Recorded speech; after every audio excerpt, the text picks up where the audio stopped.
یہ حدیث پاک تہ کہ افطارس مز کریو سا جلدی مگر یہ سمجھن امیک مطلب چھُ کیا ات چھُ مطلب یہ کہ یم سات وقت گژھِ وہ کریو جلدی وہ مہ کریو انتظار یعنی کھوفتنس تام مہ پریڑیو کی کھوفتن پتہ مہ کریو افطار تہ چھُ مطلب یہ چھُنہٕ مطلب کی کہ وقت چھُ وُنہِ یِنَے وقت برونٹھٕے کرو منٹ تہ چھُنہٕ مطلب کی کتھ سمجھو اگر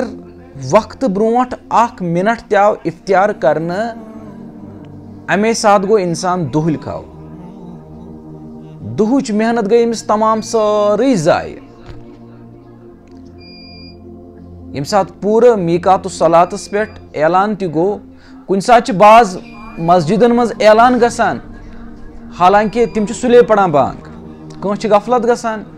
یا کانچ باسان کہ ٹائم گو چھن آسان گومت کی یوت کال ن پور اصل پٹ اعتمادن دل دی گواہی ٹائم گو تم پت گوس افطار کرن احتیاطن اگر اخ زٕ منٹ ہیوری کر سہ گو ٹھیک تاکہ کہن تہ شک روز نا یہ چھ گژھان تمہ سات یم سات سحری کھیوان سحری پتہ چھ دپان یوت کال مؤذن چھ اذان دیوان تھیو سا جاری اچھا وہ زن کر مؤذن 10 منٹ بعد اذان شروع یہ چھنا مسئلہ مثلا وقت چھ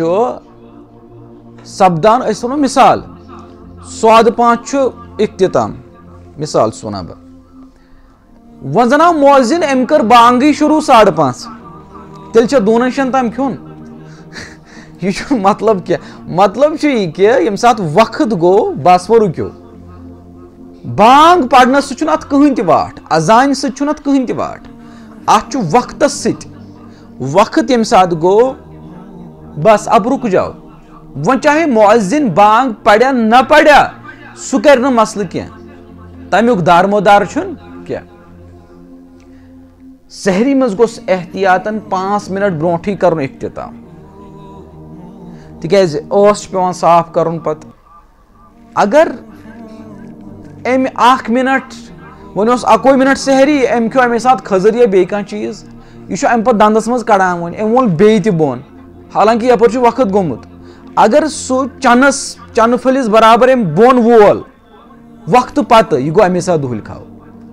کرنا پانس نقصان یہ اس لیے بہتر گو یہ کہ 5 منٹ برونٹھی سپدائے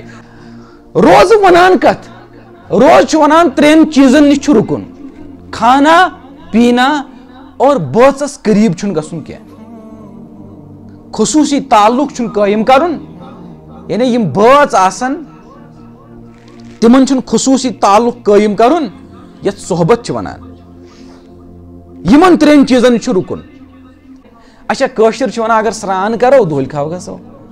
اور چھِ ونان اگر 12 بجے پتھ کرو چاہے یہ 1 بج پتھ کریا کُنہِ ساتہٕ تہِ کریا دہل کھاو گژھِ نہٕ سران کرنہٕ سۭتۍ کینٛہہ